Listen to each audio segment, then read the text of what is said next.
Today on Notsam Wrestling, I rescind an apology. WWE starts the move to 2025 as SmackDown goes to the USA Network. AEW has some of the most unhinged storylines in recent memory, and Solo Sikoa gets a shot at Cody's championship again. This is Notsam Wrestling. Welcome to Notsam Wrestling at a time where, as the seasons are changing, so is everything for WWE, and we'll get into that. But before we do, I need to officially rescind an apology, and I feel a certain way about the fact that I even felt the need to do so. We know, anybody that listens to Notsam Wrestling on a week-to-week basis knows that sometimes it takes months. But if you're listening closely, all the time things happen that you go, I remember when we talked about that being a possibility on the podcast. And I said, months ago at this point, I said, the mixed tag match is Dominic Mysterio and Liv Morgan versus Rhea Ripley and Jey Uso. And I specifically said, if not for any other reason than for the visual of Rhea Ripley yeeting alongside Jey Uso, what could be better? And there were people that said, no, come on, don't get Jey Uso involved in that. No, Rhea Ripley's got her own thing going on over there. Jey Uso's got her own thing going on over here. Sam, why do you want it all to revolve around Rhea Ripley and Dominic Mysterio all the time? It's enough. I said, okay. We get to Bash in Berlin, and it's Damian Priest and Rhea Ripley versus Dominic Mysterio and Liv Morgan. And I say here on this show, okay, all right, I'm done. I apologize. I said I won't bring up Jey Uso and Rhea Ripley again. And sometimes the universe has its way to just rub it in your face. Never doubt yourself, Roberts. That's what the universe told me as I turned on Monday Night Raw. And not only had the Jey Uso Rhea Ripley connection maintained, it was heightened than where we were at before. So disregard everything that I said about taking Jey Uso and Rhea Ripley off the table. Disregard everything that I said about the idea that the people, the naysayers we'll call them. Some might say haters. Naysayers is what I'll say to preserve feelings. That said, no, not Jey Uso and Rhea Ripley. No. I was influenced by their negative attitudes. Never again. It will never happen again, because clearly I was right. I was right because I go based off of these feelings. What feels good? What feels right? What's fun? Wrestling is fun. What feels fun? This feels fun. And ultimately, you're talking about Jey Uso, who, through his association with the Bloodline, entered into this rare air of not only being one of, if not the best tag team performers of all time, but also now in this rare air of main event singles status. And the question is, well, how do we get him into that official main event singles status? How do we get him into the conversation of people who are not in the area of should have the World Heavyweight Championship, but actually have the World Heavyweight Championship? And there are those that say, well, you got to keep them away from this nonsense. And those people are wrong. Why would you not go from the Bloodline to then establishing yourself as a singles competitor, building this relationship with the audience where you have this connection that very few people ever achieve? There is a connection between the audience and Jey Uso. And as good as Jey Uso is in the ring, and as charismatic as Jey Uso is in his promo, the thing that makes him the most valuable is that unmistakable, irreplaceable, unrepeatable connection that he has with the audience. So how do you capitalize on that connection with the audience? Well, why wouldn't you? Now that he's got that, and now that he's got that established space where he was completely separated from the Bloodline, the group that brought him up to this next level. He's now been completely separated from them to the point where he's on a different show entirely, and he's completely by himself. Not a Samoan in sight around Jey Uso, and still, he's one of the most popular baby faces on Monday Night Raw. So where do you go next? You have him be associated with Raw's top faction. And it doesn't mean that Jey Uso just gets kind of scooped up into the Judgment Day. But the same way, Sami Zayn was at a certain level and then became associated with the bloodline and then goes to that next level. Why not have Jey Uso, who's already at this level, get associated with this storyline and go even higher, especially because he's associated with it on the babyface side? Everybody loves Jey Uso. Everybody loves the Rhea Ripley side of the Judgment Day story. What if Jey Uso is associated with the Rhea Ripley side of the Judgment Day story? And here we are. And I'll tell you, I'm going to explain to you why I'm not one of these negative people. Why I'm not one of these people that says, oh, not another romantic storyline. Why you have Jey Uso involved in this when he could be off? Who said anything about romance, okay? What I'm really enjoying about storytelling through professional wrestling right now is that nuance is factored in, that real human interaction is factored in, that there are relationships on the television show that actually reflect the way real relationships are in real life. There was a time when in professional wrestling and storytelling, everything had to be the broadest of broad strokes. Friends or enemies, pick one. Good guy, bad guy. Don't cheat, cheat. Now it's more don't yeet, yeet, which is a much more fluctuating scale. No, I say all this to say that what's gone on between Rhea Ripley and Dominic Mysterio has resulted in this story where the complexities of relationships can be explored. We all have different relationships with different people and different types of relationships with different people. And there's no reason why these relationships can't exist in professional wrestling as well. When we see Damian Priest and Rhea Ripley together, we don't see romance sparking. We see a friendship, a platonic friendship between two badass superstars that almost starts to feel like big brother, little sister type of stuff, which is great.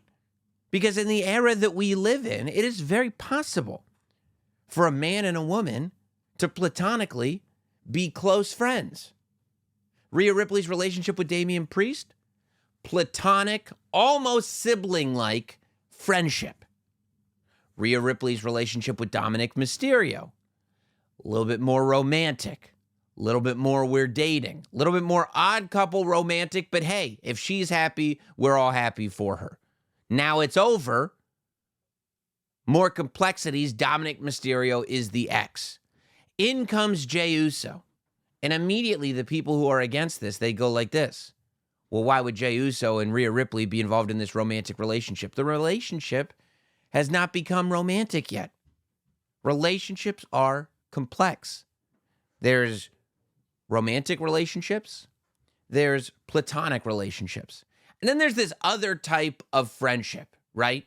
Where you never go fully romantic, but there's this flirtation that always exists. This flirty relationship between a man and a woman, almost work wife, work husband. You're not going to cross the line. You're not going to take it somewhere else, but you have fun maintaining this flirtatious energy. And it produces a fun relationship. That's what we see with Jey Uso and Rhea Ripley. We don't have to worry about this like awkwardness of like, oh, but this is her ex. And what about relationships in real life? And in real life, Dominic's married to this one, and Rhea Ripley's married to this one, and Jey Uso is with this. We don't have to worry about any of that. Because number one, it's a fake story on TV. And number two, relationships are complex. I'm not sitting here advocating for an on-screen romance to blossom between Jey Uso and Rhea Ripley. I'm advocating for a flirty friendship to result in some badass mixed tag team wrestling matches. Is that too much to ask? What if Jey Uso and Rhea Ripley, as the good guys against Liv Morgan and Dominic Mysterio, have the advantage because they don't have all these weird romantic energies involved in their partnership. They're just two friends having fun, winking at each other. That's all it is. Whereas, Liv Morgan and Daddy Dom, and it's making people kind of uncomfortable, and there's touchy-feely, and there's feelings involved. Those are the villains. Those are the people that are uncomfortable to be around. We've all been around friends that have relationships, right? And sometimes it's like, oh, those two, they're so fun to hang out with. Look at them. They're flirting with each other, but they bring everybody in. And then there's the other one where it's like, I don't know, man. There's something about those two in that relationship over there. They're like, publicly making out for no reason. It feels like they're putting on a show. It's very uncomfortable to be around. That's Liv and Dominic Mysterio. Look, I'm not trying to put too much importance on this, but all I'm saying is that on Monday Night Raw, I watched Rhea Ripley and Jey Uso yeeting together, which is what we said from the beginning. And guess what? The crowd ate it up, which of course they did. Because everybody loves Jey Uso, everybody loves Rhea Ripley. And the idea of Rhea Ripley yeeting is just fun. So why wouldn't you do it? Especially because, right now, if you're like, wow, no, they shouldn't do this because Jey Uso should be the world heavyweight champion. Okay, I'd love for Jey Uso at some point to be the world heavyweight champion. But realistically, are they going to put the world heavyweight title on Gunther so that Jey Uso can beat him after one title defense? I don't think that's going to happen. Is Jey Uso going to go over to SmackDown and beat Cody Rhodes for the Undisputed Universal Championship? I don't think that's going to happen. So let's just look at the table. Yeah, maybe Jey Uso will beat Braun Breaker for the Intercontinental title at some point. But why couldn't he do that and do this thing with Rhea Ripley at the same time? I think that it's going to be as cool as some expect and cooler than maybe others think that it might be.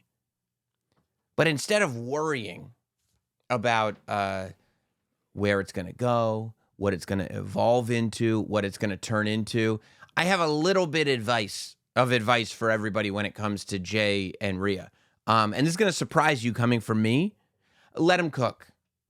Let him cook, because so far it's working.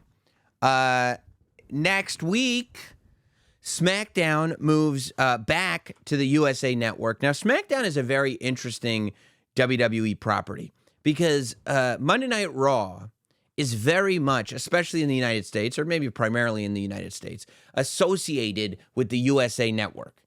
Aside from the stint that Raw had on on Spike TV for that, whatever it was, 2-3 years, it's always been on USA. And the show before it was Primetime Wrestling, which was always on USA. The USA Network and WWE have been together since the beginning of the WWE being on cable.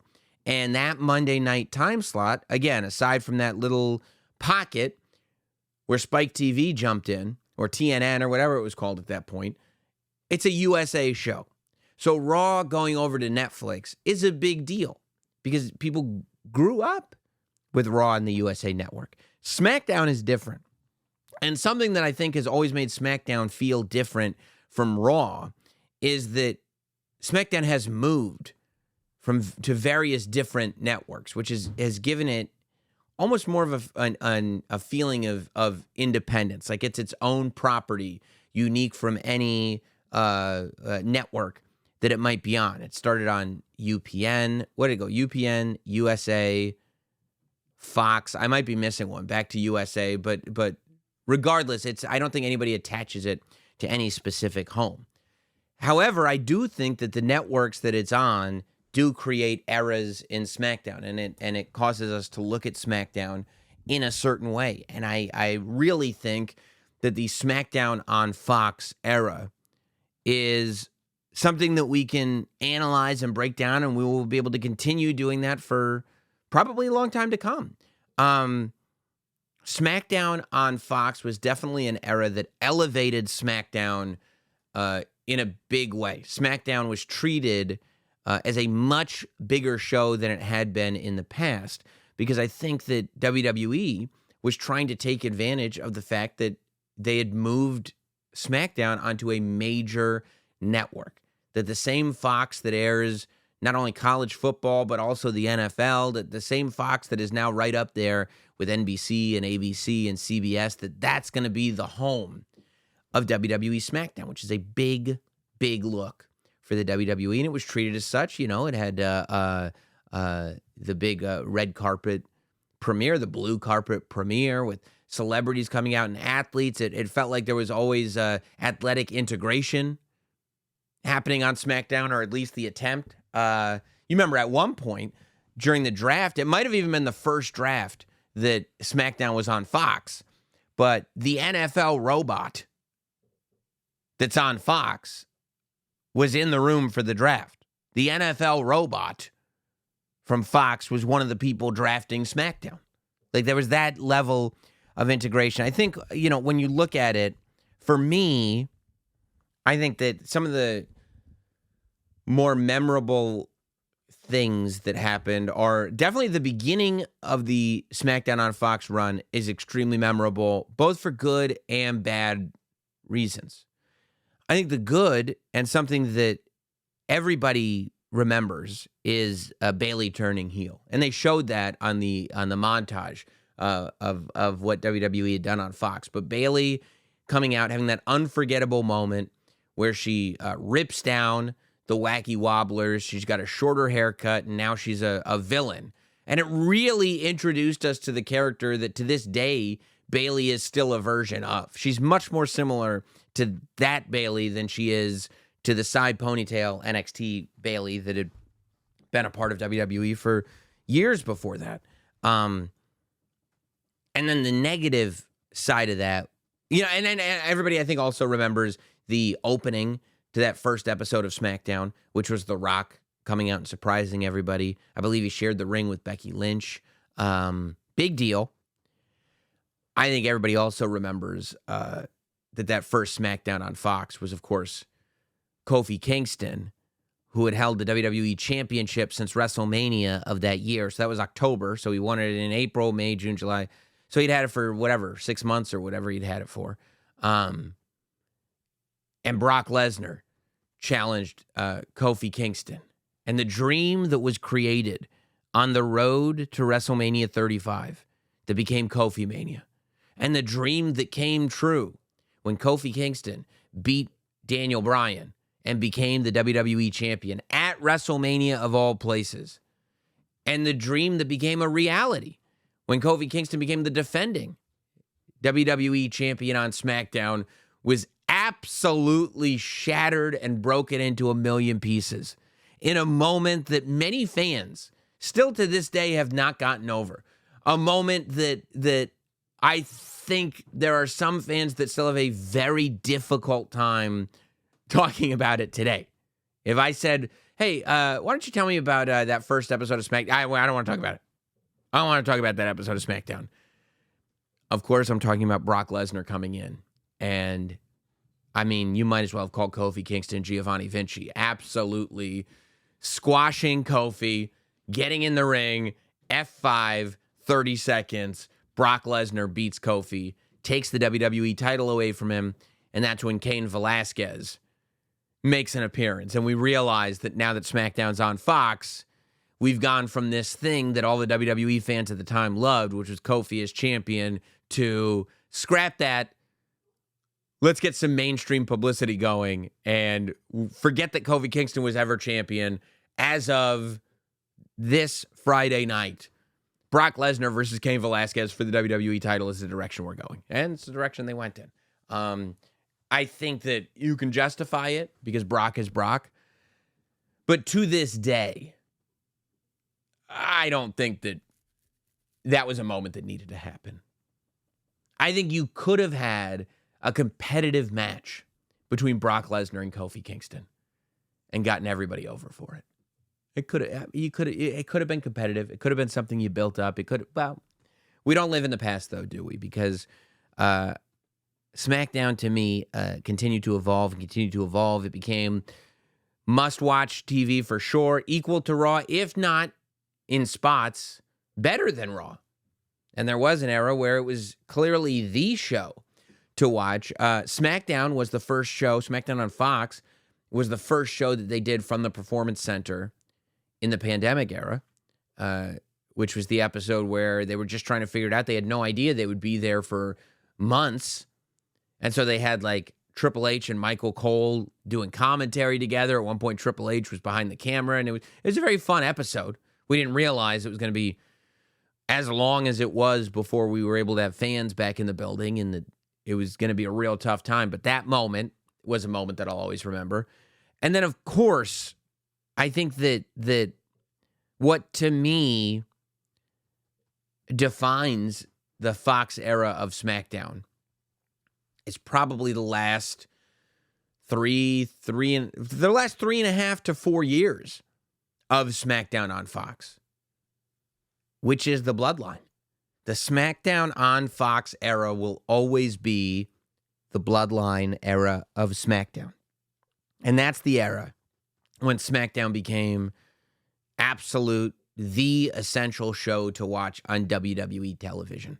That's the era when it was like, if you're only going to have 2 hours a week to watch wrestling, it has to be SmackDown because the Bloodline is in it. SmackDown on Fox became the venue for what I think is the best story that's ever been told in wrestling to be told, which is the Bloodline story, or at least Act 1.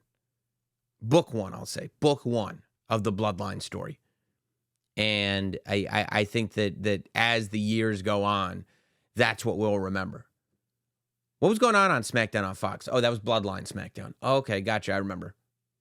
And I mean, there's so much of it, whether you're going back again to the pandemic era and thinking about the formation of the Bloodline, the reveal of Paul Heyman sitting on the couch next to Roman Reigns, the rivalry in the beginning between Roman Reigns and Jey Uso, and then Jimmy Uso coming back, and the Usos coming back together and joining back up with Roman Reigns, and the building of the Bloodline, and Solo Sikoa coming in, and Sami Zayn coming in, and everybody trying to stop him. You know, he faced Braun Strowman on an episode of SmackDown. He faced Riddle on an episode of SmackDown.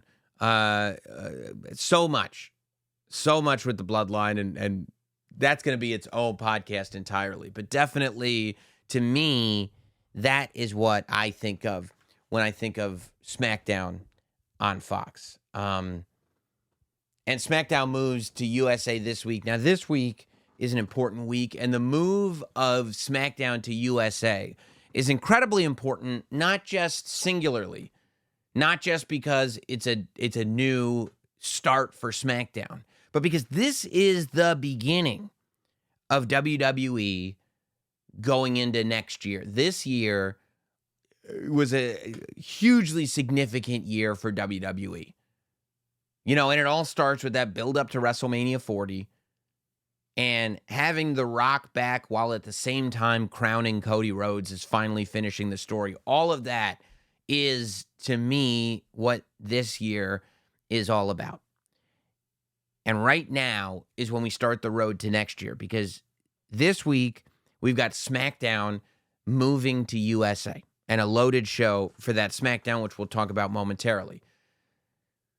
But what comes next is October, which is NXT moving to the CW, which is going to be an incredible move for NXT. And this real, and we'll talk about it more next month, but this real move of NXT going from black and gold, becoming 2.0, going back to developmental, finding themselves, realizing that they are successful now as a developmental territory, but also going back to making this developmental territory a third brand, and a third brand strong enough to the point where it is going and becoming its own network television show, independent of Raw or SmackDown.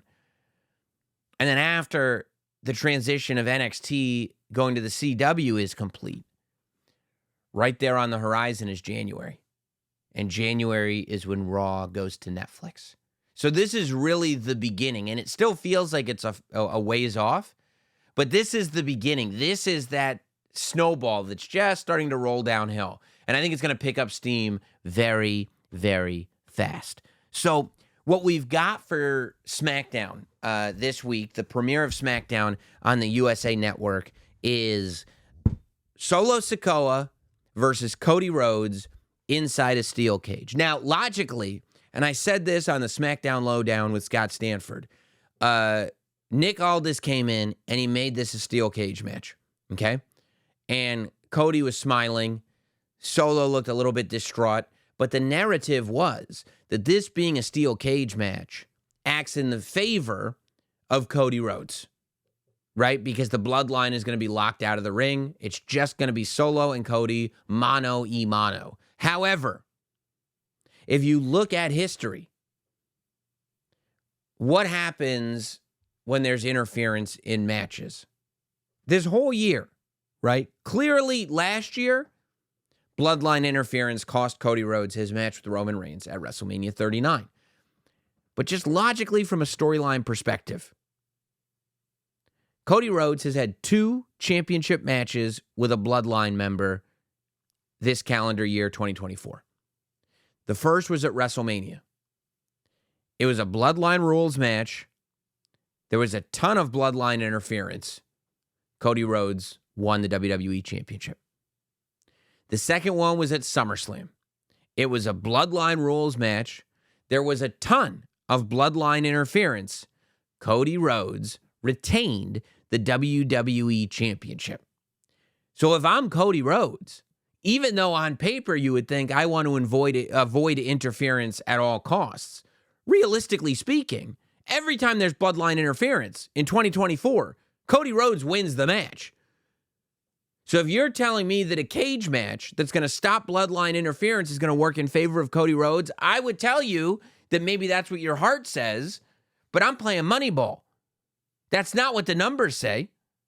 That's not what the statistics say. If anything, this works against Cody Rhodes' winning formula. Now, does that mean I think that Solo Sikoa is going to be the WWE champion after SmackDown on Friday? No, I don't think so. The beauty of Solo Sikoa is that as much as he is not Roman Reigns, there is always this feeling where it's at least a possibility. The idea that they will put the WWE Championship back on the bloodline, especially when you know that Roman Reigns is coming back, and he's coming back to fight the bloodline. It is not out of the realm of possibility that the WWE title is on the bloodline so that Roman Reigns has a road back to that title, and then Cody has to get it from Roman. That's not out of the realm of possibility. That's not crazy. That's very possible. Probable? Do I think that's what's going to happen? No. I'm just saying, to say clearly this is not going to happen, let's not go that far. But but to that point, I don't think that that's what's going to happen. Is Roman Reigns going to return? Is SmackDown on USA when Roman Reigns returns? And if so, in what context? Does he return like Mark Henry and rip the cage door off? Does the bloodline get in the cage? And now Cody is stuck in this cage with the bloodline, and it's Roman Reigns that comes out and helps Cody. Now, it's interesting. If Roman Reigns is the one that comes out and helps Cody, and it's not Kevin Owens, now we've got another level of storytelling in the Cody Rhodes, Kevin Owens. Is it really a friendship story that I think is the long play story that's going on right under our nose? But also, if this is a match that's going to be kind of precipitated, if that's a word, on outside interference, does it hurt that it's a cage match? Right? Isn't the whole point of a cage match to not have outside interference? And if the idea is that there's going to be so much outside interference that Roman Reigns has to come back, does that hurt the entire concept of cage matches? Maybe, maybe not. You know, we've had a lot of interference in cage matches before. It's just a cool stipulation, I think, at this point. I don't know if we'll see Roman back or not. I think we got to see something. I wouldn't be surprised to see Roman Reigns come back. But I also Wouldn't be surprised to see Roman Reigns come back to catch another beatdown from Jacob Fatu. Hey guys, pardon the interruption, but if you're going to be throwing down some bets this football season, you need MyBookie. Their sportsbook and casino platform lets you bet from anywhere, anytime. MyBookie makes it so easy that you don't even need to download an app. Check out their weekly risk-free boosts on Thursdays. If your bet hits, you win big. If it doesn't, forget it. MyBookie will refund your wager. Look, I started watching football 1 season ago. This is my first season that I'm betting on games, and I'm having a blast because I'm winning money. And even if I don't, well, I prefer to win money, but I do it through MyBookie. When you're done placing bets on your favorite sports teams, try out their casino with blackjack, video poker, even a live lotto. And as I said, there's no need to download an app. Just click the link in the show notes, sign up, and you're ready to bet.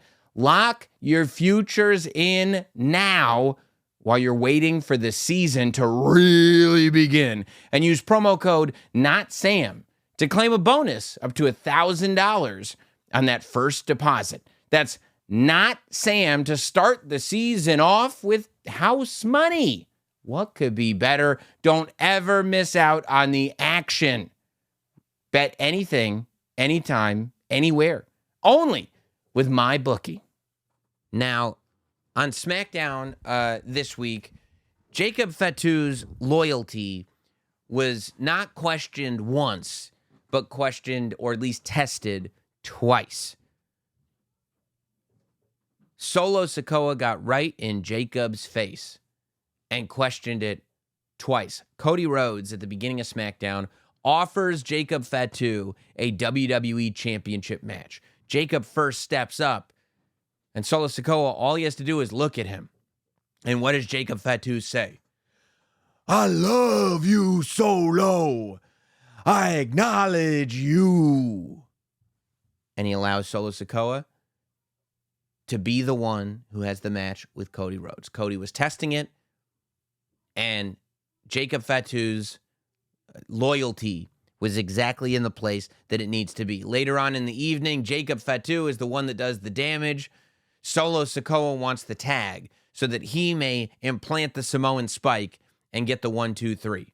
Some may go, well, I'd like to get the pinfall if I'm the one doing all the work. But what does Jacob Fatu say? I love you, Solo. I acknowledge you. And tags in Solo Sikoa so that he may get the pin. Jacob Fatu is passing all of the tests of loyalty of Solo Sikoa. I think that the road that we've got to go down is not just presenting Solo Sikoa as this absolute beast of a man, because that has been effective. Solo Sikoa is a credible threat. Solo Sikoa is probably the one person in the new bloodline that we all look at and go, yeah, he's going to kick everyone's ass. And we believe it. Solo Sikoa, as I've said, is that throwback to the Wild Samoans. Is that throwback to Yokozuna? Is that throwback to Umaga? Is that throwback to the people who are in his lineage, his bloodline, that we as fans looked at and said, that's the real deal. Don't mess with them. They'll destroy anybody. That's who Jacob Fatu is. So I think that what we've got to do, though, is Jacob Fatu right now is not in the conversation of, oh, he's on the road to being WWE champion. Oh, he's going to be the guy that beats everybody. He's not in that conversation right now. And a lot of that is because he doesn't have many matches. He doesn't really wrestle that often. His main job is either to be in tag matches, like we saw on SmackDown, or to just be there to make sure the bloodline reigns supreme. And that's been good. That's been a good use of him because you can't just have him kill the whole roster because then you don't have a roster. That said, I think if you're looking forward to what is the plan with Roman Reigns, I think that the ultimate match for Roman and this bloodline is not Roman versus Solo Sikoa, but it's Roman Reigns versus Jacob Fatu. I think that we will see some kind of bloodline War Games match. It's Survivor Series in November. And I think that that will be a moment for Jacob to really show that he is the absolute Samoan werewolf. He's the dangerous one in this new bloodline. And I think that what we'll end up seeing is before, and this is what I would like to see. What we'll end up seeing, I don't know. What I would like to see, I would like to see Roman Reigns versus Solo Sikoa happen before we get Roman Reigns versus Jacob Fatu. I think Roman Reigns going through the Tongans on his way to Solo Sikoa makes perfect sense. But I think Roman Reigns beats Solo Sikoa only to find out that he has not yet conquered this new bloodline because he can't get past Jacob Fatu. And maybe you have Solo Sikoa put his version of the Ulafala on Jacob Fatu because Solo Sikoa loses to Roman Reigns. Maybe you have Jacob Fatu allow the Boy Prince to continue being the Boy Prince. Even though he's lost to Roman Reigns, Jacob Fatu is still there because he loves Solo. Maybe he loves him so much that even though Solo is lost to Roman Reigns, he will not allow Solo Sikoa to give up his crusty Ulafala to Roman Reigns because he needs Solo Sikoa to be the tribal chief. It was made clear by Paul Heyman and by commentary that Jacob Fatu is no stranger to the bloodline. Paul Heyman specifically said that they chose not to bring Jacob Fatu into the bloodline. It's Solo Sikoa that is the tribal chief that allowed Jacob Fatu into this bloodline. Jacob Fatu does not want Roman Reigns to be the tribal chief because that tribal chief does not have Jacob Fatu as the enforcer. Jacob Fatu loves the position that he's in.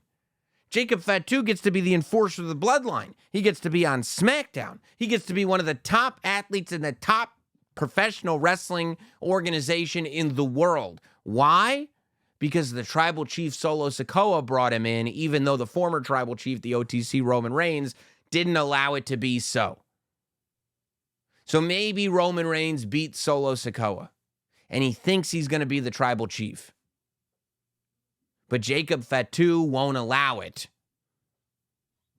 And in order to become the tribal chief again, Roman Reigns has to beat Jacob Fatu so he can finally get, and here's the way it plays out, okay? Roman Reigns loses at War Games.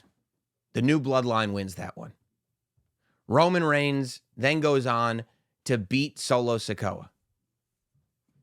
Solo Sikoa on SmackDown gets prepared to give his Ulafala to Roman Reigns. Jacob Fatu runs in, spikes Roman Reigns, puts him down on the ground, takes out the Usos, takes out whoever's there, takes out Sami Zayn, takes out everybody from the original bloodline. Solo Sikoa looks frightened. Solo Sikoa looks shaken. Solo Sikoa did not plan this.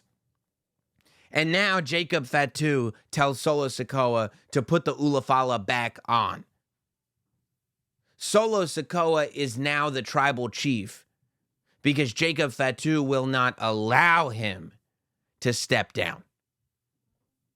The same way that Paul Heyman was almost held hostage by Solo Sikoa because Solo Sikoa was the tribal chief, Solo Sikoa is being held hostage by Jacob Fatu, even though Solo Sikoa is the one with the Ulafala. Jacob Fatu won't allow Solo Sikoa to give up his position until Roman Reigns is the first and only person to beat Jacob Fatu. And that's when Solo Sikoa gives Roman Reigns the Ulafala. And Roman Reigns is back to being the tribal chief. And that's when we have Jacob Fatu looking for revenge. First, Jacob Fatu looks for revenge against Solo Sikoa. Now we got Jacob Fatu versus Solo Sikoa. We got Jacob Fatu versus Roman Reigns in a rematch. We got Jacob Fatu versus the Usos. It keeps going that way. But to me, Jacob Fatu versus Roman Reigns, with the context being that Solo Sikoa is held hostage as the tribal chief until Roman Reigns can beat Jacob Fatu, is my WrestleMania match for Roman Reigns. As we're looking forward to next year already, right now, and this could all change very quickly, but I saw there were people out there making picks for this year's WrestleMania. And I don't want to have my feet too planted in the mud. But I feel like for WrestleMania this year, we have to do Cody Rhodes versus The Rock. Have to. These are long play storylines that we're doing that if we don't pay them off properly, it affects all the other storylines around them. We're anybody that thinks that it should be Roman versus The Rock or whatever, and it could be, and maybe it would still be great. But we have to acknowledge the fact that we left Rock and Cody on a cliffhanger. Rock gave something to Cody Rhodes and said, "Never break my heart again." Cody Rhodes said that The Rock returned a gift to him that he had given to The Rock. But they never said what it was. We don't know what that gift was. The Rock terrorized Cody Rhodes on the way to WrestleMania 40. The Rock pinned Cody Rhodes on night 1 of WrestleMania 40. The Rock's main event, the match that he wanted to have, was taken away from him by Cody Rhodes at WrestleMania 40. There can be no greater sin in the WWE than taking away the final boss's WrestleMania match. For that reason, once the new year hits on that calendar, if we see The Rock back in a WWE ring, the only person I want The Rock going after is Cody Rhodes, the People's Champion versus the WWE Champion. I want to see Cody Rhodes versus The Rock. I want to see Roman Reigns versus Jacob Fatu. And if Roman Reigns beats Jacob Fatu, then Solo Sikoa is no longer the tribal chief because Jacob Fatu is forcing Solo Sikoa to stay in that position. I want to see CM Punk versus Seth Rollins. Payoff that we've been waiting for since CM Punk first came back in November of last year. Everybody's talking about Charlotte Flair possibly returning. I want to see Tiffany Stratton cash in that briefcase before WrestleMania, and I want to see Tiffany Stratton walk in to WrestleMania 41 in Las Vegas as a defending women's champion, and I want to see her defend it against Charlotte Flair. And then the question is, if Cody and Rock are facing each other, if Roman Reigns is going to face Jacob Fatu, if CM Punk and Seth Rollins are going to be facing each other, what's left for John Cena? What I would like to see is John Cena get an opportunity at the WWE World Heavyweight Championship against the man who still holds the title, Gunther. I would like to see John Cena win. Maybe John Cena wins the Elimination Chamber. And I'd like to see him go to WrestleMania to face Gunther. These are the matches that I'd like to see at WrestleMania this year. Before we get too far into the future, let's talk about what we saw in the last week. I saw a man have his house burned down on professional wrestling television. So on Wednesday, AEW puts out this video, and it's Swerve and Prince Nana. And it's just a feel-good human interest story about Swerve. We saw 2 weeks ago, Swerve. We saw 2 weeks ago, Swerve signed his new deal with AEW. All the dirt sheets are talking about how much money this guy's making now. And Swerve uses that money to buy his childhood home. And he's smiling. We don't see Swerve smile very much. Swerve is a menace, okay? I looked at that video and I said, there's only two things that you can do. One option will leave people going, what are you guys doing? And the other option will leave people going, this is incredible. And it's only one or the other. There's no halfway doing this. It's one or it's the other. It's that was incredible or it's so dumb that that didn't happen. And we ended with that was incredible. For me. Because we get to Dynamite and whatever, we have our main event match. And then at like 9:59 p.m., we start the contract signing. And I go, I can't believe it. They're going to do it. They're going to do it. And by the way, anybody who says, oh, I called that. I called what Hangman was going to do to Swerve's house. Every single person called it. And that's not a negative. Every single person who saw that was like, oh, this is what they should do. And they did what they should do. Okay? So all you Nostradamuses out there, yeah, we all called it. I mean, but they're waiting for Hangman to come out. And he doesn't come out. And then we see him on the big screen. On the Tonytron. And he's in the house that Swerve grew up in. Swerve's childhood home that he just told us the history of. That he just bought like earlier that day. And he seems to be pouring some kind of liquid as he goes. And he sits down in a chair in front of the house. And he commits one of the biggest arsons that I have ever seen on television. Hangman Page burns down the house that Swerve grew up in. And it's like, yes, dude, when you have only 2 weeks between a pay-per-view, right? Swerve had to spend all summer building to his match with Bryan Danielson. And then they had 2 weeks between Wembley and All Out to make you care once again about Hangman versus Swerve. And they started by having Hangman come out at All In. But it's like, how do we make this the match? Let's burn a house to the ground. And that's what they did. I still don't exactly know how they did it. Maybe they had a house in a warehouse. I don't know. But I don't want to ask questions. I don't want the magic to go away. As far as I'm concerned, AEW went into a residential neighborhood and burned a house to the ground on Wednesday night. And because they soaked it in gasoline. And I'm not asking any more questions than that. Because it was fantastic. And it absolutely made people invested in this pay-per-view. So then we get to the pay-per-view to All Out.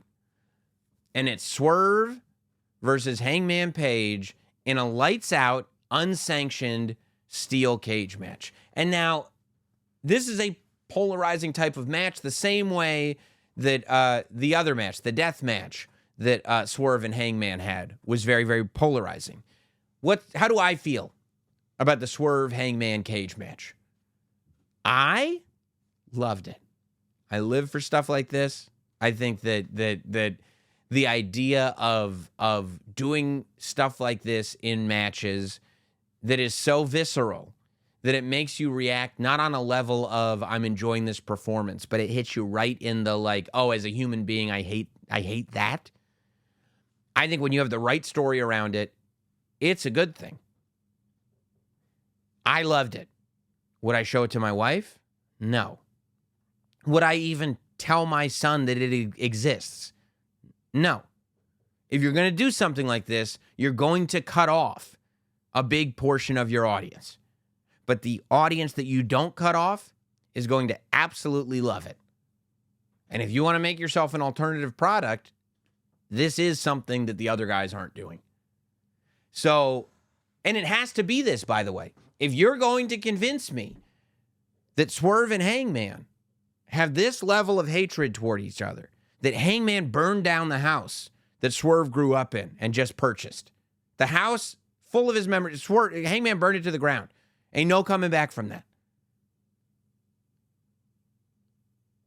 Swerve was in this room, in this studio, the interviews on the Notsam Wrestling YouTube channel, explaining that when he drank the blood of Hangman Page, which is crazy even to say, that the point of that was that they're forever linked and that Swerve and Hangman have forever changed each other. If you want me to believe all of this and go from the history that they've had together in that previous match that they had, which was also controversial, then there's no way that this match couldn't have been what this match was.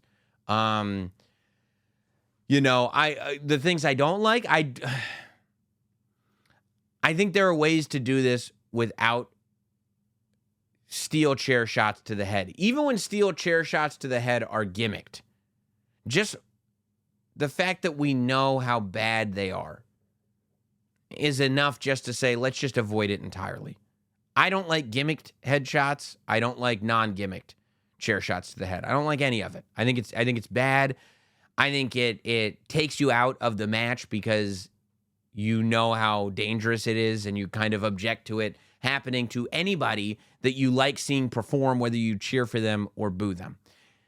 If it were a one-time thing, maybe. The fact that we just saw it weeks ago in the Blood and Guts match with, whoever it was, I think it was Jungle Boy with Jack Perry.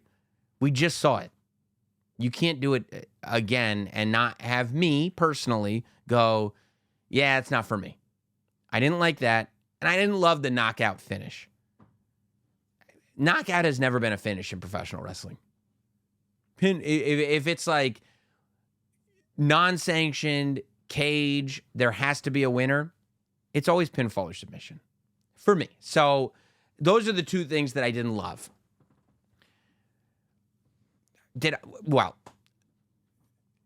Swerve taking a syringe to the mouth is one of the most disturbing things that you can ever see.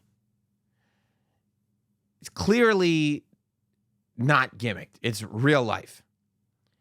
Is it more dangerous than most of the moves that you see in wrestling? No, it's not more dangerous than that. I would imagine that it's very, very clean and, they're taking care from that perspective. But in terms of just being viscerally uncomfortable to look at, it's not fun. Okay? But again, this rivalry calls for stuff like that. Swerve taking that power bomb spine first onto the cinder block. Nuts. So crazy. But either way, I thought it was really good and necessary if you're going to burn down the house.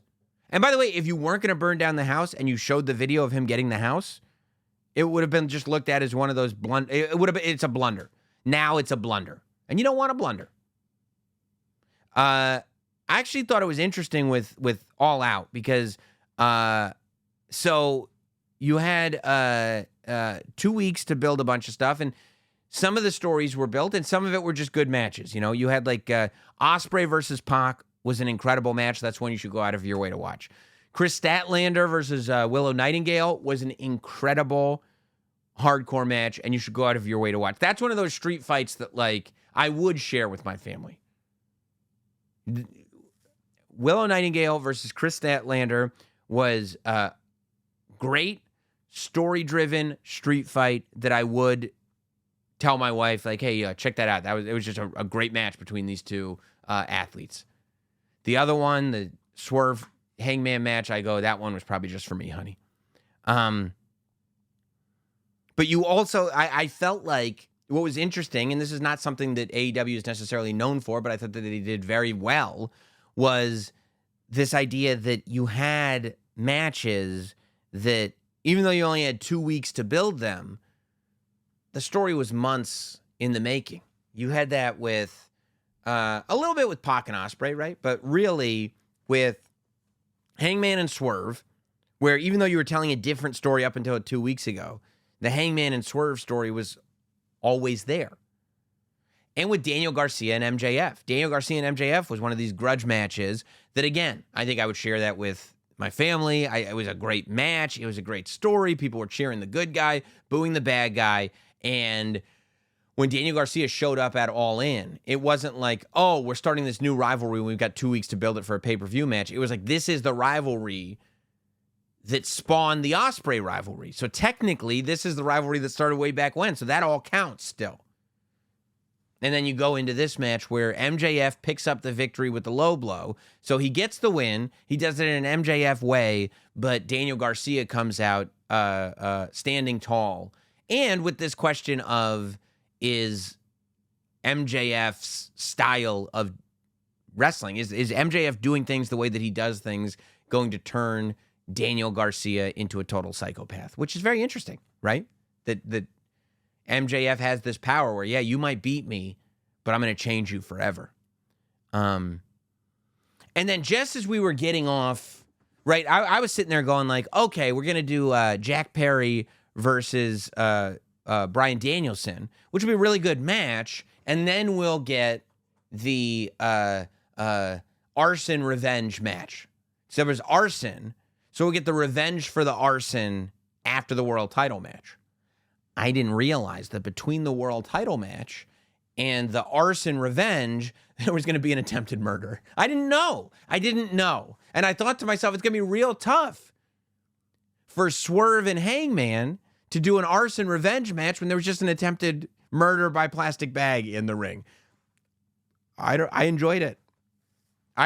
So you had Jack Perry versus Bryan Danielson, which was fine. You know, it was a good match, whatever. And then after the match, first, here comes Luchasaurus.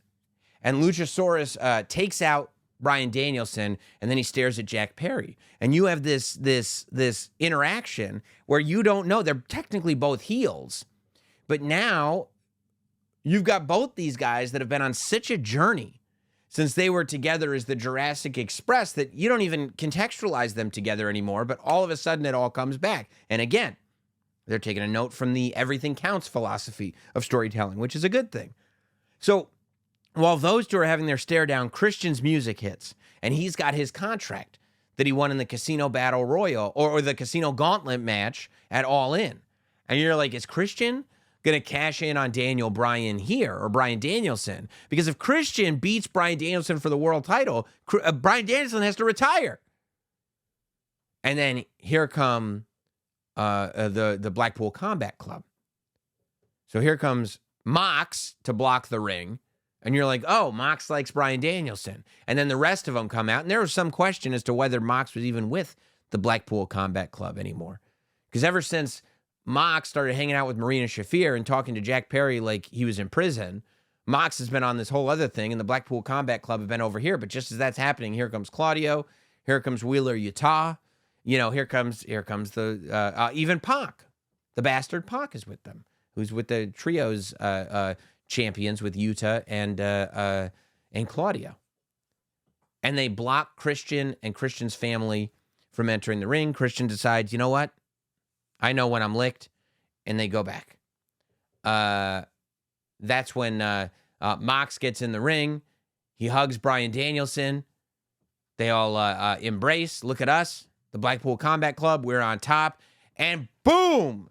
They turn on Bryan Danielson. Claudio, Mox, and Pac start beating up Danielson, and Wheeler Yuta gets held back. Wheeler Yuta is going, no, don't do this, I hate this, don't do this. But they won't let him get involved. He wasn't part of this plan. So now the trio's champions are all mixed up. But Pac, Claudio, and Mox, and then Marina Shafir gets in there, are all on the same page.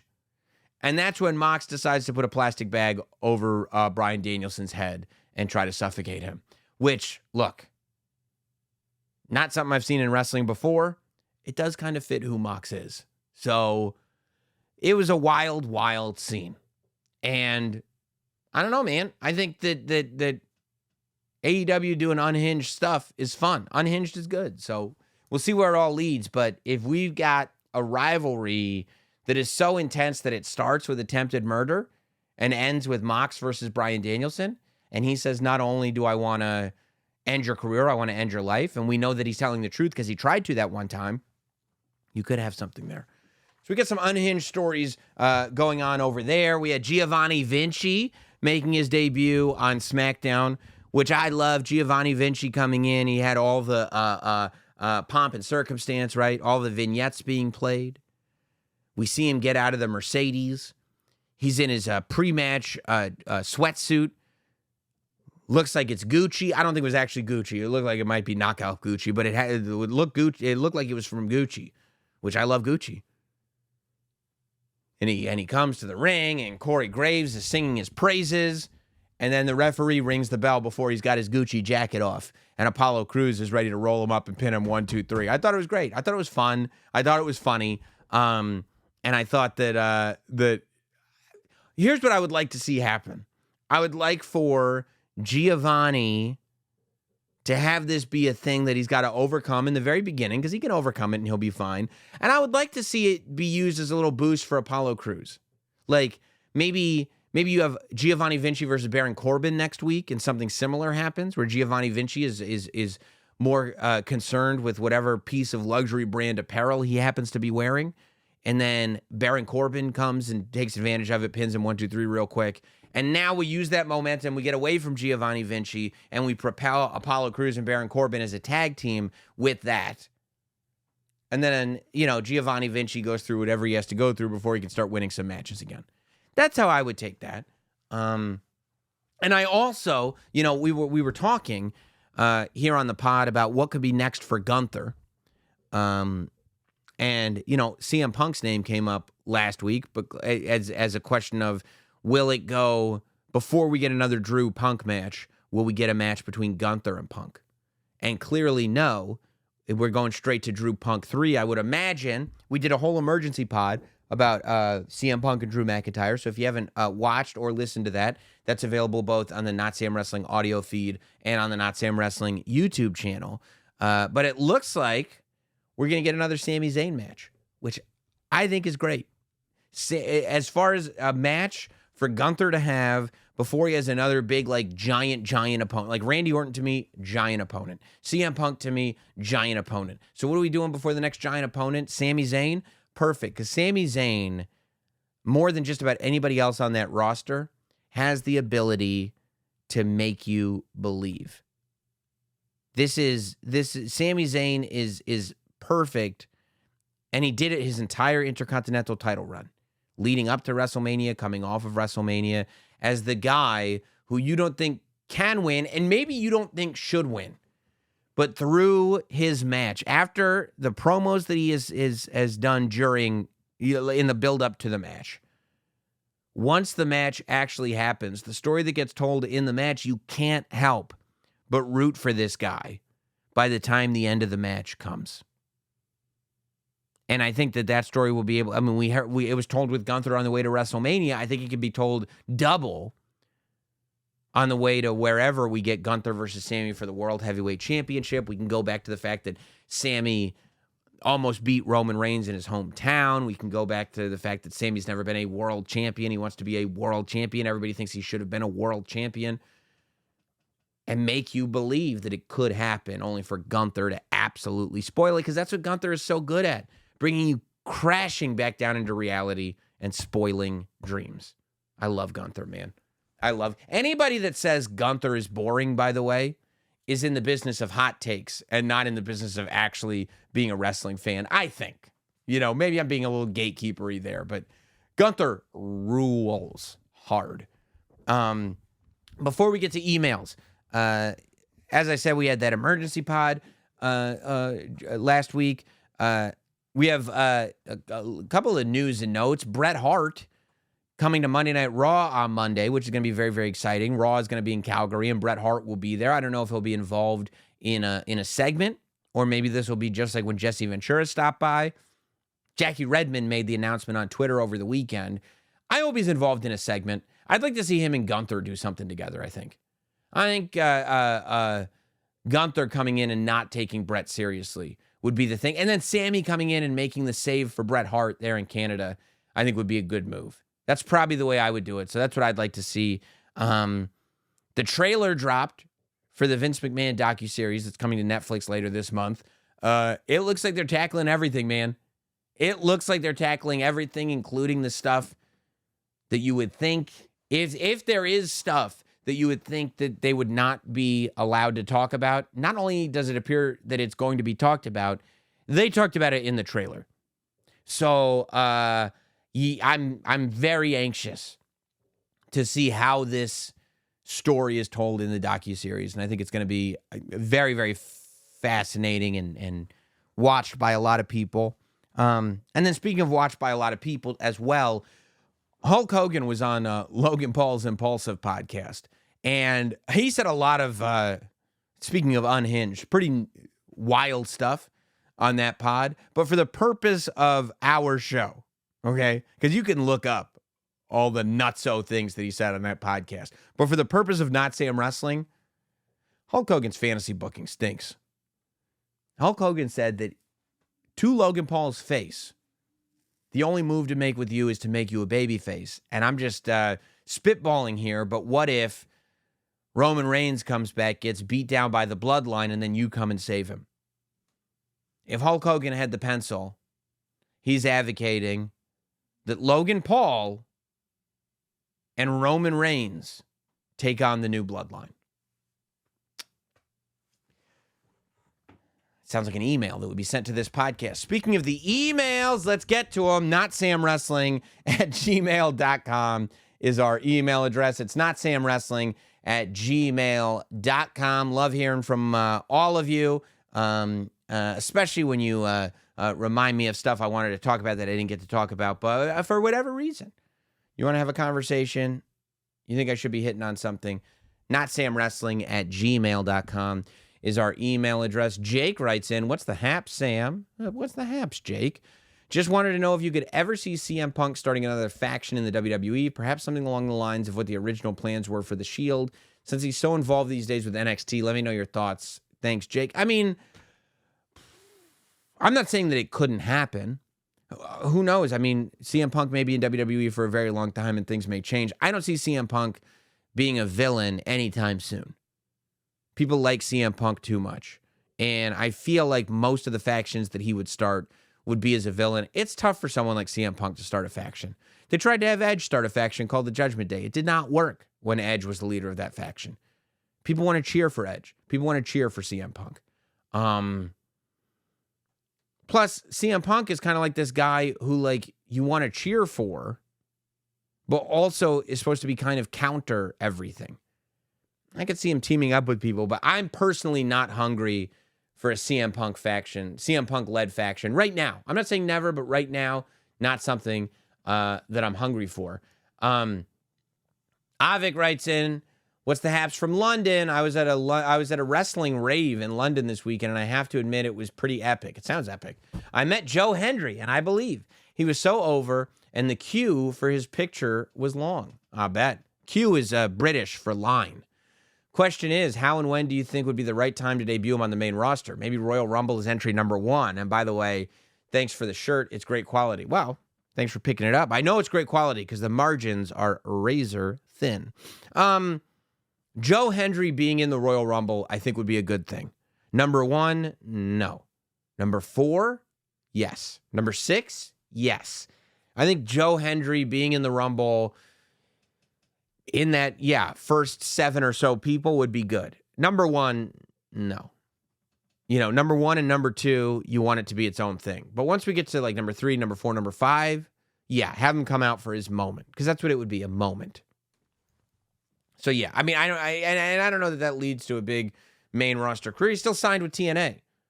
So as long as he's signed with TNA, you know. Let's go to Hari, who writes in, hope you're doing fine. Do you really think Kevin Owens turning heel against Cody is the best route for KO to go?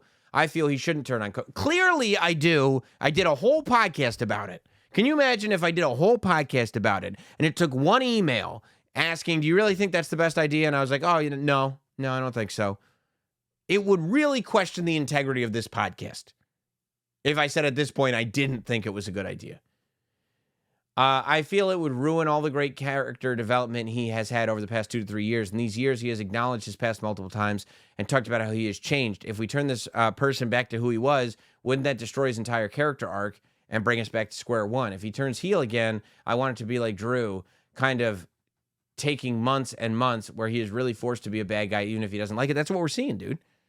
That's kind of what I set up. That's what we're seeing. Him feeling like Cody has driven him to this place.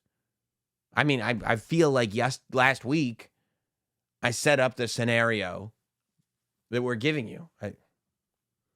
By the way, I'm watching football at the same time that I'm reading these emails. And it's the Giants-Vikings. So if I'm cranky, we got this one. Hey, PTC, I acknowledge you. Who do you think should win the CM Punk Drew McIntyre trilogy? It has to be CM Punk. I mean, he's the babyface. He's the returning hero. He's going to move on. It has to be Punk. Drew will be fine. He'll be better off for it, honestly, and he'll move on to something else. Has to be Punk. Ben writes in, longtime listener, first-time question. We'll keep this short. Thank God. Do you think they should stop calling the WWE champion the undisputed WWE champion and stay with WWE champion? No. I get why they said it when Roman had all the titles, but I feel like it diminishes the World Heavyweight Championship a bit. I don't want this to be like back in the day when everyone knew the World Heavyweight Championship was the lesser champion 10 to 15 years ago. Also, any idea when Otis will debut as The Fiend? Don't get me... Ben, I just told you. I'm cranky about the football game. You know I'm going to get mad about that idea if you bring it up again. Please don't do that. And no, I think the WWE Undisputed Championship is the biggest championship in the company. So it is what it is. That's the title. If you could have one title and you wanted it to be the best one, that would be the one. So I don't think it should be renamed to save the feelings of the World Heavyweight. The World Heavyweight Championship can mean something different. And the World Heavyweight Championship was established to mean something different. World Heavyweight Championship matches historically have meant something in the last, year and change that it's been around, have meant something different than WWE Undisputed Championship matches have been. And even though we have a different champion now in Cody Rhodes and he's defending it more often, that's the big sort of shiny pizzazz main event.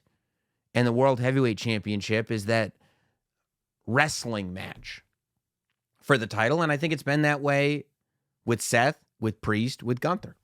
So, the two titles can mean something different, but no, I don't think there's any reason to change the name. Phil writes in, I'm now the proud owner of 2 Not Sam t-shirts and living in the UK. That's a big commitment for the shipping fees alone. You're not kidding, dude. You are not kidding. I look at the shipment that it charges for England. It's crazy. That's not on me. I've been meaning to ask this for a while, and in the spirit of everything counts, my new shirt was the color of the shirt and the font style used for Watch the Product based on the Triple H, shirt, the gray one with the Skeleton King and Nor's Hammer. Thank you for the podcast. I'm glad you asked. So there are Easter eggs on both of the shirts, on the Watch the Product shirt and on the Everything Counts shirt. Watch the Product is designed to be inspired by the ECW t-shirt that says Join the Revolution. If you look at the back of one of the original ECW t-shirts, it says Join the Revolution. It looks the same as Watch the Product. If you have the Everything Counts shirt that just came out over the summer, if you look at the original Sandman t-shirt, it says Enter the Sandman. The Everything Counts font is inspired by the Enter the Sandman font. So those are my 2 Easter eggs on those 2 shirts. I like the Triple H thing was a good call. No, that wasn't the inspiration. It was the Join the Revolution ECW shirt. And Everything Counts is Enter the Sandman. Tim writes in, wanted to get your thoughts on how Seth Rollins gets brought back this time. Logically, he should come back for Bronson Reed, but I don't think that will happen. I think the CM Punk Drew feud ultimately ends at Bad Blood inside Hell in a Cell with Punk winning. Then you can have Punk versus Gunther at Survivor Series for the world title, since they've already teased it. This is where I believe Seth should make his return and cost Punk the match, setting up their one-on-one feud finally. What a full circle moment it would be at the same event Punk made his return 1 year ago and Seth being visibly upset about it. Thank you for your insight. So I love this, but I think Seth should return. I don't think Seth should... I don't think anybody should cost Punk a title match anytime soon. Drew and Punk costing each other matches, been done. Perfect for what they were doing, but now it's like, okay, we did it. We can't just keep costing matches. I think Gunther can beat Punk clean, but it be one of the best matches of Punk's career. They can shake hands, Gunther can leave, Punk gets a standing ovation, Seth's music hits. I think Seth comes back at the end of the night and does the exact same thing that Punk did to Seth. And maybe Punk can react in a similar way, not cursing, not because he knows, but Punk just has that look in his eyes like, I know what you're doing. I like the poetry and what you set up. I would have it the same way, except Punk either wins or loses. And if it's Gunther, loses, because I don't see the World Heavyweight title going on. Although, so I'm having a problem in my WrestleMania scenario because if I have John Cena winning the Elimination Chamber, my other title match is Cody versus The Rock. I don't see The Rock winning. Well, although then that wouldn't work because you'd still need The Rock to win the Rumble. Yeah, unless Punk is going to win the world title and then Seth wins the Rumble. I think realistically Punk can lose to Gunther, still look strong. And then boom. Like I think you could do Punk versus Drew and he beats Drew. You could do Punk versus like Dominic Mysterio or somebody and have Punk win. And then you could have Punk lose to Gunther. So Punk wins a couple of matches before he loses, and then Seth comes out, just like Punk did. And it'd be great if you could try to have Seth be a heel to Punk. Let's see. Brian writes in, just wanted your opinion on CM Punk's in-ring schedule in terms of amount of matches per year. I remember you fantasy booking a path with Punk, which had him not wrestling nearly as much as he is now. Active as a big-time attraction match type of performer. That's not. Seems as he'll be working most, if not all, PLEs that WWE has. I loved your layout for what you do with Punk way back when, but I love this as well. As long as Punk is healthy and wants to be in the ring, I have no problem with seeing him a bunch of times a year. I appreciate every time I get to see him perform at this stage in his career. Thanks for all you do in the wrestling content space. I appreciate that, Brian. Thank you.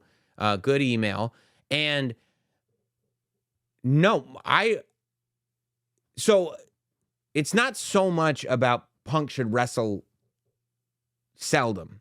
It should be meaningful every time Punk is wrestled. And every time Punk is wrestled, it has been meaningful. We say, well, it looks like he's going to wrestle at every PLE because he's wrestled at 2. But he's only wrestled 2 matches this entire year, right? So I don't think it's fair to say he's going to wrestle at every PLE. Even if he wrestles at every PLE for the rest of the year, that doesn't mean he's wrestling at every PLE because he wasn't able to wrestle until August of this year. My thing was that it shouldn't just be CM Punk exhibition matches. My thing was more like when he was in AEW, and I said that he shouldn't be wrestling on television. He shouldn't be wrestling in pay-per-view matches. Like every match that he has should be like the match that he had with Hangman, the match that he had with MJF. Like every match should have a real meaningful story because that's what his attraction is. So I think that I don't think he'll wrestle at every PLE because there's 5 matches on each show.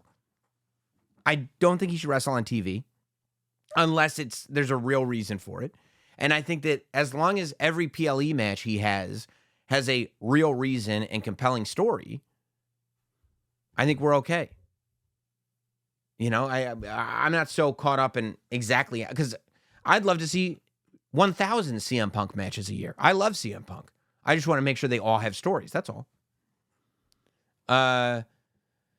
Jesse writes in, I acknowledge you, my podcast tribal chief. I appreciate that. Watching NXT No Mercy with the Chase U match, couldn't help but notice a certain intensity about Ridge Holland. Reminded me of a young Brock Lesnar. That's because of those quads.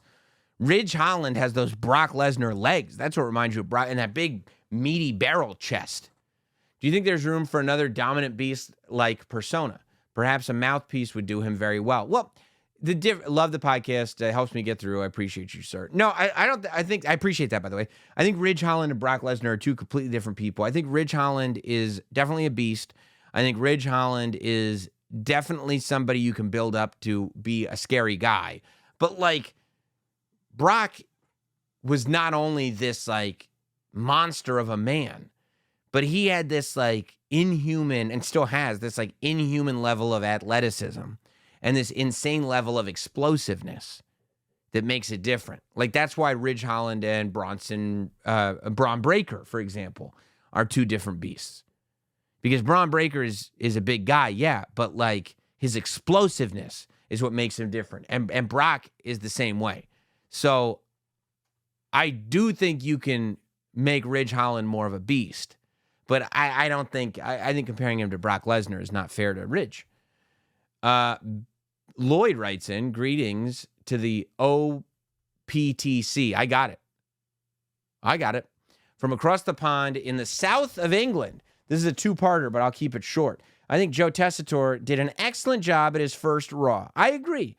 What do you think the secret to his success has been? Michael Cole will have played a big role for sure, but he's a fan. He spent weeks watching the product, important, before starting. It seems they've handled him really well. Well, I think that I'm sure, first of all, Joe not only had the opportunity to learn from Michael Cole, but is a fan of Michael Cole and a fan of WWE. He's a wrestling fan. And I think that that's what's been missing. He's a fan of WWE. I had conversations with him before he started with WWE. I had conversation with him when he was in town for WrestleMania. This is a guy who's a legit professional wrestling fan. So he's enjoying what he's watching. He also happens to have this high-level caliber of sports announcing, sports play-by-play, and also combat sports play-by-play. So I think that and he's got a hunger to get better. So I think that you're going to see him get better and better and better. And he wants to get better because he wants to be a part of this thing because he's a wrestling fan. So yeah, no, I think he's going to be great. He's good right now. I think he's going to be great. I also want to mention how much I love Triple H's booking style. You're really going out on a limb there. He seems to book in a what's next kind of way. I love that too. I love what happens next. I love that. While also telling an excellent story. For example, quite often he'll use 3 or more people to tell a one-on-one story. Yes, leaving us wanting the third guy. Yeah, it's a great example is the Wyatt Six and American Alpha, or an American Made and the Alpha Academy. It all still exists.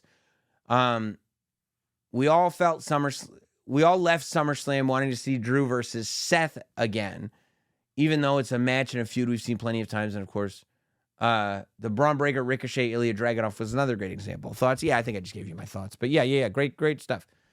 Larry writes in, I acknowledge you, my podcast tribal chief. Thank you for all that you do and the amazing show you put on. Well, thank you for the amazing beginning of an email. After listening to the emergency podcast this week, I was wondering if you could speculate wildly with me for a minute. I love to speculate wildly. It's rule number 2. I've been wondering about if when AJ Lee comes back to the WWE, what does that look like? Punk always seems to dodge the question when asked. Now that the bracelet has been destroyed, do you think we could get AJ actually showing up at some point to be in Punk's corner? Part of me would die to see that, but I also feel like it would give Drew ammo to say Punk needed his wife to fight his battles for him. What are your thoughts? I think that I would rather see, at this stage in the game, so I guess it depends on what AJ wants to do. If I would love to see AJ come back full time. And if AJ's coming back full time, I don't know that this is the spot for her to come back in. If AJ's just coming back as hey, remember AJ? It could be fun, but you almost don't need it. I feel like with the Punk and Drew thing, we've gotten to the point where it's time for them to just go one-on-one and settle it, right? You had Seth Rollins involved in the first match. The second match was the strap, the bracelet, the everything. The third match, the bracelet is gone. It needs to just be about CM Punk and Drew McIntyre. I don't think AJ Lee, or AJ Styles for that matter, is needed for this rivalry. I think this rivalry is starting to come to an end, so there's no reason to add another element to it. But that said, I would love AJ back. And I don't know that CM Punk has been dodging the question so much as he's been saying it's up to her, which I think is the right answer. I think it's a good answer. Let's see. This is a long email, so I'm not going to do it. Ryan writes in, Great meeting you in Cleveland at the podcast. I not only acknowledge you as my podcast tribal chief, but as my podcast god. In best JBL voice. I did my best JBL voice for you. As I watched Sami Zayn challenge for the world championship here, as I predicted earlier, as I thought about who would be the last person to beat Gunther, it makes sense. It would make sense with Bad Blood being the next PLE. It seemed like you don't just write an email to pat yourself on the back going, I called this one. With that said, what was the biggest memory of the Attitude? No, I'm not doing this email, bro. I'm not saying you're banned. You can write another email. But there was no question in that first thing. That first thing was just like, hey, I was just thinking I was right. Anyway, what'd you like about the Attitude Era? Don't pat yourself on the back. Humility. Humility. Let's handle our emails with humility. Okay? Connor writes in. Greetings from Bath, England. I hope you're doing well. I know Bath. Had a scenario for John Cena to run by you for his retirement in 2025. Given that everything counts and John Cena hasn't won a one-on-one match since 2018, lest we forget about the tag match where he and Owens defeated Sami and Roman, do you think they should play on this and build up the first one-on-one victory, potentially with that coming at WrestleMania or on the road as he builds towards a potential World Heavyweight Championship match? Interested in your thoughts? Absolutely yes. And Cena has already been saying that. You know, when people ask about fighting for the world title, he said he's going to have to win that opportunity because his win-loss record isn't good right now. And so I think that yes, that's absolutely the case. And I think that's why it's essential that he wins the Elimination Chamber match. You know, I think that we make it clear that he can't get a world title match without winning the Chamber match because he hasn't won. And I think that's the story that you have in the beginning of the year, going into WrestleMania, and blah, blah, blah. RJ writes in. Oh, no, that's just a thing. This will be the last one. Zach from Adelaide. I acknowledge the OTP. OTPC was better. And hope that you and the family are well. They're all great. How you and Megan described the let them cook phenomenon in the emergency pod yesterday, or the other, it wasn't yesterday. You must have listened to it yesterday, was amazing. And it's something I wish more people realize. WWE has moved away from the microwave cooking, and we're doing 6-hour roasts where the meat falls off the bone. I remember how everyone last year was saying how they missed an opportunity to put the title on LA Knight, and now he's more over than ever. I see people saying that they're wasting Jey Uso's connection with the fans, but I truly believe when he wins the tournament and loses to Braun Breaker, it will get the fans behind him even more. Even look at the Waller Theory turn. They've done it immediately. If let them cook isn't the unofficial fourth rule of the Notsam Wrestling podcast, then you aren't following the first 3 rules. Thanks, as always, for your content. And bring on the road to Bad Blood. I appreciate it very much, Zach. I appreciate all you guys. If you want to email in, notsamwrestling@gmail.com is the email address. Notsamwrestling@gmail.com. And we'll see you next time right here on Notsam Wrestling.